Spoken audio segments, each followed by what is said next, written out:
Here we go then. Welcome back to another edition of the recap. And today I'm joined by good old Steve Wallace, a man in Plymouth. And I'm going to get his 5 takeaways from the Blues' first defeat of the season in Plymouth. Steve, it was great to see you yesterday in good old Devon, but we came away with a defeat. How you doing, my friend? A lot more accepting of the result, I think, today than I was yesterday.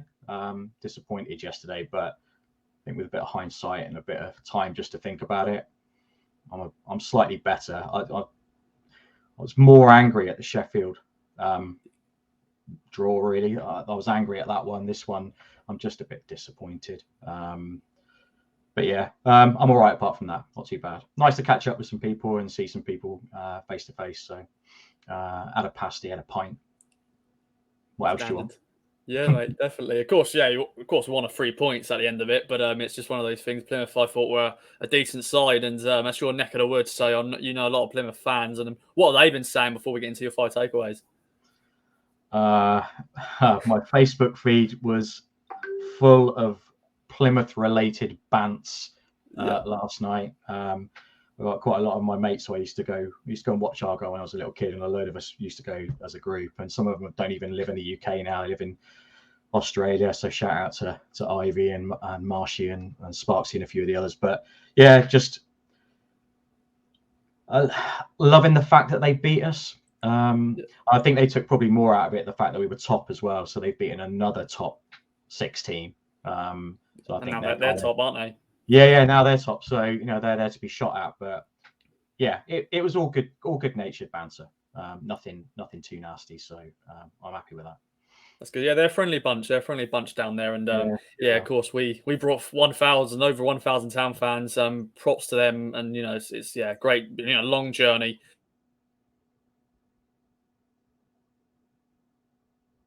But coming up with sort of almost like elephant in the room, but Wes Burns, of course, was the man missing this weekend because international duty. He didn't play for Wales. Won't get into that though. But your first takeaway is no adequate backup for Burns, and that was the big talking point going into the game about who will replace him: KVY, Caden Jackson, who else? Carl Edwards. But expand, my friend. I mean, firstly, it is gutting that Burns gets called up, doesn't even get to play, gets on the bench once, and that's it. But I think it just struck me yesterday. You got Jackson playing on that right side, and to be fair to Jackson, he's not a right wing back or a right-sided attacker. I think he did a half decent job, to be fair. I think he played quite well. A lot of people had him as their man of the match, but he's not. If you look at the balance between the left and the right, on the left you've got Greg Lee and you got Leif Davis, interchangeable. You can play them, one or the other, and they've substituted each other, and you don't really notice a massive change in quality. On the right hand side, I think when Burns isn't playing, it's a bit of square peg round hole, and that's I'm quite surprised they've not managed to bring anyone in. KVY obviously was in that position beforehand, but it doesn't look like McKenna kind of rates him in that kind of bracket. So if he's playing Jackson in that position, then what does that tell you about his thoughts about KVY? But yeah, it just doesn't give enough balance. I don't think you end up with trying. Last season we were all right hand side, nothing left, and now we've gone pretty much all left and nothing when Burns isn't playing. So yeah, it just struck me as a bit of a gap for us. Not sure what the solution is, to be fair. I probably would play KVY there, as that's kind of what he was first brought in as. But yeah, disappointing that Burns wasn't playing. We should have got him on a plane and brought him back and got him to play. That would have been amazing. But yeah, disappointing that there's nobody in the backup really to take Burns' place when he's not playing.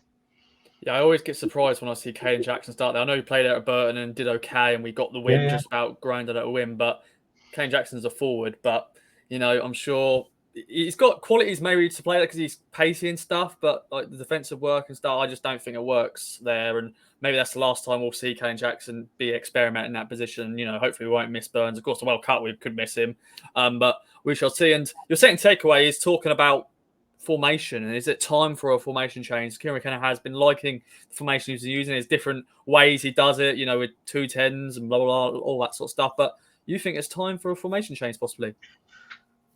Well, not a wholesale formation change, but just the ability to be able to pick a slightly differently structured team against certain opposition. McKenna does it well, and typically up until yesterday, really, he's done it very well with substitutions. He brings different players on, formation changes. We were talking about it earlier. He flips to a back four from a back five or a back three.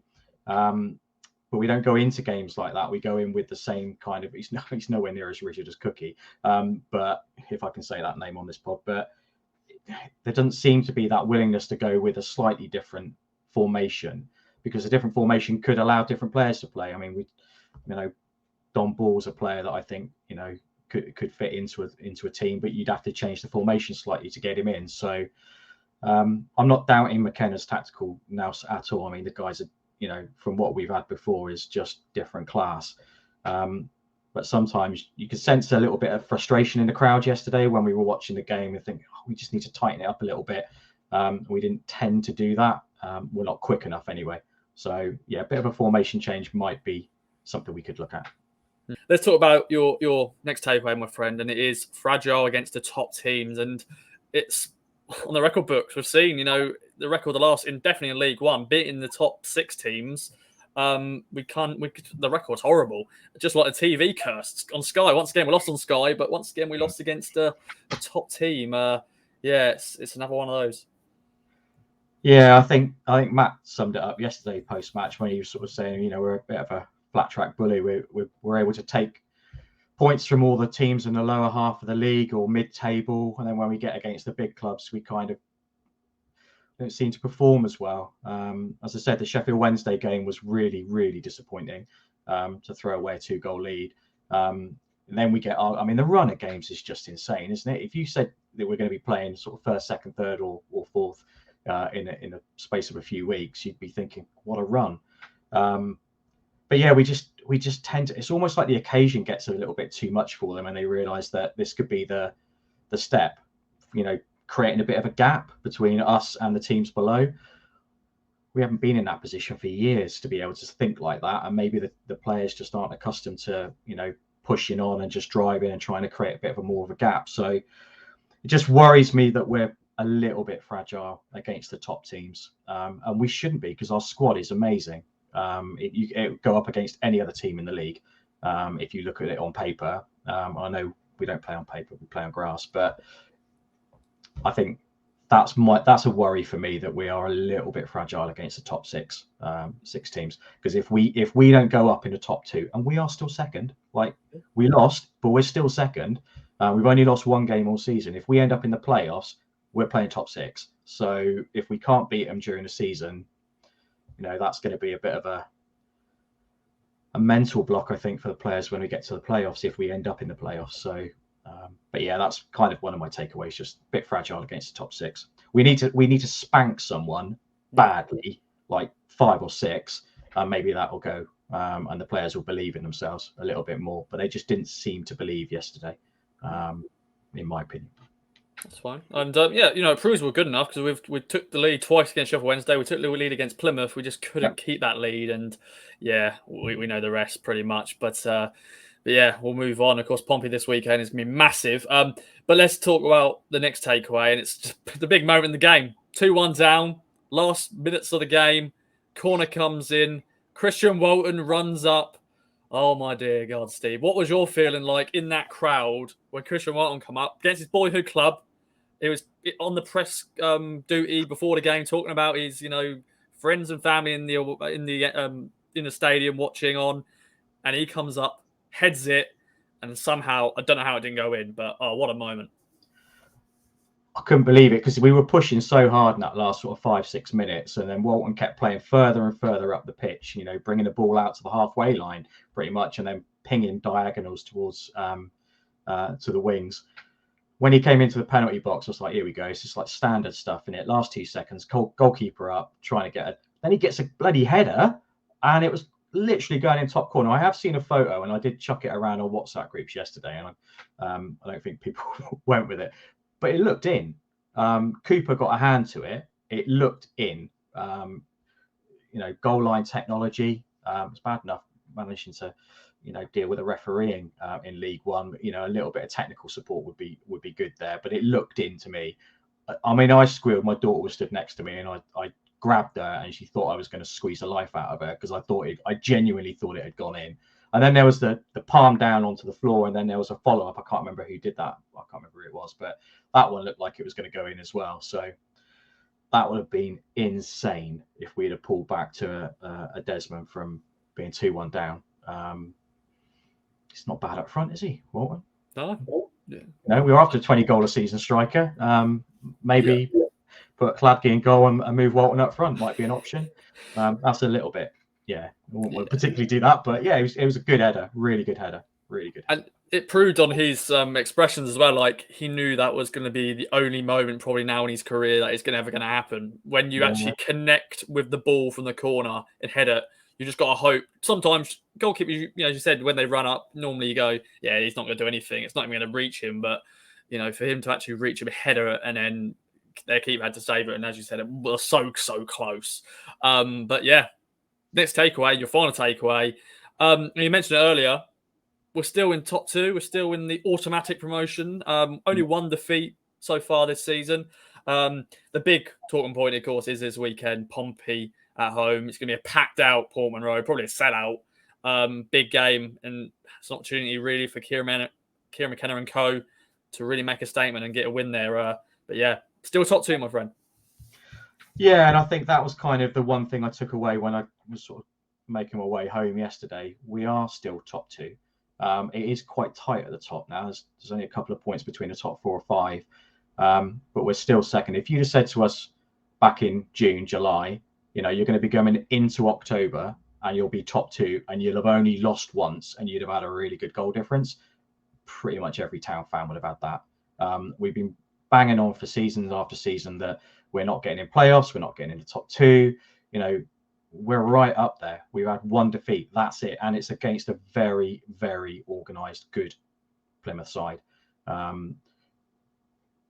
don't think we can really get too despondent about it. I was on Twitter last night and it was like the world had ended. So I was just switched off in the end. I couldn't bother reading any of it, but we're still second.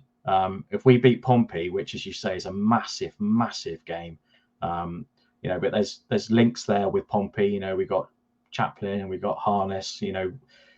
It's going to be a really, really good game on Saturday. So we'll see what happens. If we can win that, then again brings that little point tally up a little bit, pushes a little bit further away from third place. Let's not get too despondent. I mean, it's the season we've all been wanting for years. We lost one game. That's it. So yeah. A bit of a reality check, I think, probably is needed a little bit for some fans who seem to be thinking the world has ended. Yeah, like we're never going to go unbeaten. It was never going to happen. No one's ever going to do it. I know Arsenal did it, the Invincibles, but that was just a one-off season. But yeah, we were going to lose at some stage. Of course, we were hoping it wasn't going to be against Plymouth on a Sunday, on Sky. We were hoping we were going to get rid of that hoodoo, but it happened, unfortunately, against a good side. But yeah, it's hopefully another box tick this Saturday if we can get a win against Pompey, because that's one tick that Kieran McKenna needs to do, really, is beating a top team. But Steve, it's been a pleasure, my friend. Great chat. Any other business? Anything else you want to mention? No, don't think so. Bring on the weekend. I'm not going to be able to watch the game on Saturday, sadly, because I'm going to an Oktoberfest event in Plymouth in Central Park. So I'll be dressed in lederhosen. I'm not doing lederhosen, but I will be drinking some German beer. So I'll be doing that this weekend. But for all of the lads who go and watch the game, enjoy it, support the team, and then hopefully bring back 3 points. Tom, man, enjoy that. And thanks everyone for watching, and stay tuned to all the content ready for the Pompey game. We'll see you there. Bye-bye for now.